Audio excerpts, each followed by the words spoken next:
Okay, seriously, what the hell is this?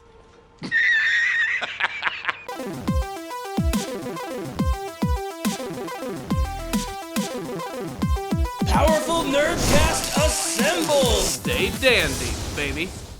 The chaos on Onigashima continues in One Piece chapter 1032. Before we begin my review, if you are new to my channel and you're liking my content, please go ahead and consider subscribing. If you're already subscribed, make sure you're always hitting that little bell button. It's gonna let you know when all of my videos are officially released. And if you are liking my content, this video in particular, go ahead, smash the like button, super easy to do. You could also consider checking out my Patreon page where you could make a small monthly donation. I've had a few patrons join recently, and I want to thank you guys so much for being a part of the team. Remember, that little donation goes a very long way, and it really means a lot. So I appreciate it. Remember, all those people who are subscribed through my Patreon, I would love to add your name to this list of amazing people that you currently see on screen. But let's go ahead and dive into the latest chapter of One Piece, which was all over the place in terms of the absolute batshit craziness. But of course, all forms of what the fuckery in a One Piece chapter always start with a cover story, and this one features everyone's favorite son/daughter of Kaido, Yamato. Yamato and a couple of cool cats are making a delivery to an old lady on top of a hill. As an American, I have no idea what this is supposed to reference, but apparently it's something that hardcore Japanese fans are gonna recognize. This whole cover story is kind of a reference to this Japanese company, which is known as the Yamato Transport Company. Also known as Kuroneko, this company is known for their logo, which features two black cats. They transport stuff, there's black cats, that's kind of what they're going for. Overall, I thought it was just kind of a fun, silly kind of cover. I love the designs of the cats, they always look really fantastic in this series. And Yamato just continues to be a big ball of energy that you just have to love. This chapter pretty much has it all: big developments, little things that if you skim by, you might miss some important details. Like the fact that Marco and Izo are trying to make their way through Onigashima, seeing all of the chaos before them. And considering there's like 100 battles going on all at once, you can only imagine the view from the sky. Really, I just hope we get to see more of Marco and Izo do something. I still think there's a lot of time for them to do something that's kind of flashy, maybe set up a fight for them, because the next part of the chapter is certainly setting up one hell of a battle. So Yamato is continuing to run through Onigashima. She's being chased by Scratchman Apu, and Apu is being chased by Drake. And in turn, they also have to deal with this massive number who goes by the name of Fuga, who is going directly after Yamato. And Fuga is kind of obsessed with her. I already had a theory that he's one of those samurai that she was locked up with in the past, and he was probably experimented on and transformed into this massive monster, which we actually get a much better view of him in this chapter, and he's essentially a massive, giant, demonic centaur. And while out loud that does sound kind of scary, just look at that face. He's fucking hilarious. During all this madness, Robin and Brook end up falling out of the sky directly on top of Fuga's giant puffy hair, and they're being chased by CP0, who are also being chased by that big, massive fire demon that was created by Kanjuro, and it actually manages to burn them, but they're CP0. They're, as Robin said, on an entirely different level, so this doesn't really affect them at all as they prepare to go after them, but they are suddenly interrupted by Scratchman Apu. And I'm just gonna lay it out on the line here. I don't like Scratchman Apu. He's one of my least favorite characters of the entire series. I wish he would just die. And there's a scene where it looks like that almost happens. The mask, bowler hat wearing member of CP0 manages to hit him with one of his finger bangs. And just like that, the musical man goes down, and as he prepares his next attack, suddenly Scratchman Apu catches him off guard, singing directly in his face, causing a massive explosion. This leads to a scene where he has to reluctantly team up with Drake, as it looks like they're actually going to throw down with CP0. And the final shot of both of them jumping up into the air, Drake transforming into his Allosaurus form, I have to admit, was kind of awesome. Now, while I said I hated Scratchman Apu, one thing I will say about the character is that he is the most piratey pirate of the show. He's all about treasure, looting, looking out for number one, and trying to make some sort of profit, and of course escape without having his ass handed to him. He's a true pirate in every sense of the words, and getting to see that a little bit more in this chapter did make me appreciate him just a bit, but at the same time, if he were to be killed by CP0, I wouldn't lose sleep over it. And to all these Scratchman Apu fans out there, I'm sorry if I offended you, but Right after that, however, we get back to Zoro versus King, which is the thing I'm probably most excited to see. I just want to see more of how this battle is going to unfold and more of the mystery about who King really is. And just when you thought you'd kind of like figured out his abilities, like he's a Lunarian, he uses fire, he transforms into a pterodactyl, he suddenly utilizes a technique which makes no fucking sense. In his pteranodon form, he grabs the horn on top of his head and starts pulling it, almost as if his entire body is made out of elastic, and it suddenly just sends his entire beaked face flying like a frickin' bullet towards Zoro. He explains that this is how ancient pteranodons hunted.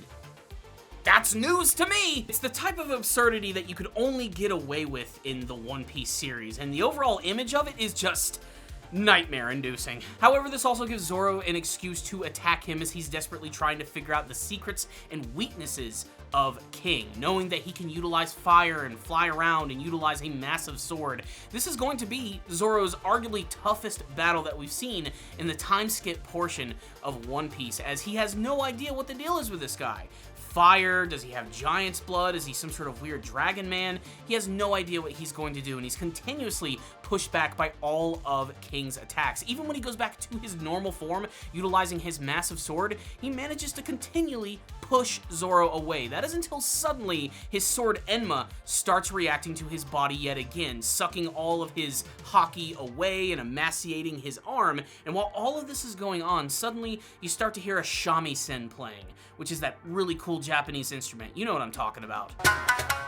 And in a nice little surprise, it looks like Hiyori is here, and she's actually gotten the attention of Orochi, who cannot seem to get rid of his Komurasaki boner, and he decides to walk in on her where he's almost certainly going to be attacked. I honestly thought that it was going to be Yamato battling against Orochi, considering I made that whole comparison to Okami a couple of reviews ago, but maybe something else could happen here. Maybe Yamato could eventually meet up with her, and it would be kind of poetic to see her team up with the daughter of Odin to take down Orochi, but all I know is it's a nice little twist and another great addition to a chapter, which is overall pretty damned insane. So what's the rundown on the latest chapter of One Piece? Lots of crazy things are going on in this chapter, and the thing that really stuck out to me the most has got to be King's brand new style of attacking.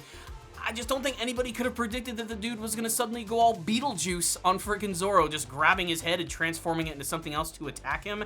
If there's one thing that's very clear, it's that a lot of the people who work directly under Kaido are not normal. I mean, normal in the One Piece world doesn't generally exist anyway, but just the fact that they already had dinosaur powers, to me, that was enough. But no, they keep managing to add all of these crazy abilities and augmentations to them that make them honestly kind of hard to predict, and I just didn't see that actually happening the way that it was done in this chapter, and hopefully I'll get to see more of that weirdness in the coming battle between him and Zoro. Speaking of which, that scene where Hiyori is playing the shamisen and it sort of like reacts to Enma, that's kind of interesting here, and I feel like this is like sort of the beginning of the springboard for Zoro as he manages to actually master that sword for the very first time, as ever since he received it, he's had a few issues with it, but this is his opportunity to take it to a brand new level and use it just as well as Odin did in the past. And I think it's of course going to be instrumental in taking down King, but I don't even think King has like shown like what he's truly capable of, because Zoro is bringing his A game to this battle.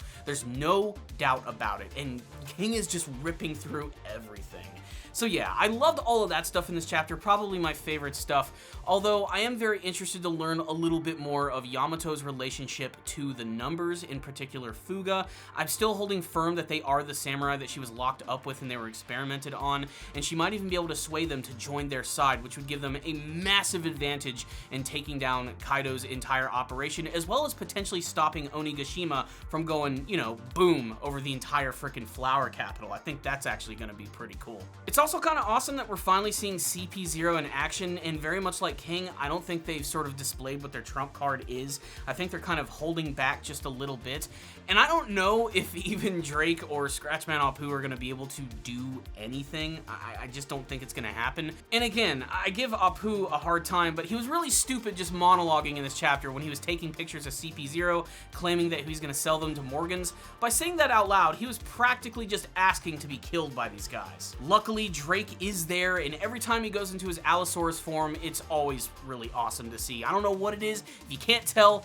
I like dinosaurs. I looked like I grabbed my nipples. And yet, even with all this craziness, there's still so many other fights that are going on and things we aren't even going back to. Sanji and Queen, Luffy and Kaido, which is arguably the main event here. I mean, there's still so much more potential for what they're going to do with the rest of this arc. Onigashima is still living up to the hype and being just absolutely insane and over the top, and frankly, I cannot wait to see more of it. Because there are so many more fights that are going to come our way, and I honestly can't predict them at this point. All I know is I'm ready to see more Zoro and King. I want a whole chapter devoted just to those two characters because every single time they fight, it's awesome. And even though King's brand new ability to stretch his face out like a friggin' rubber band is ridiculous, it's still not the weirdest thing I've seen in One Piece. So let's wrap this up, shall we? I really enjoyed this chapter for its action, its surprises, all the different fights they're setting up, the fact that Zoro's getting ready to go to the brand new level with his Enma sword, King displaying all types of crazy abilities, CP freaking Zero, and the return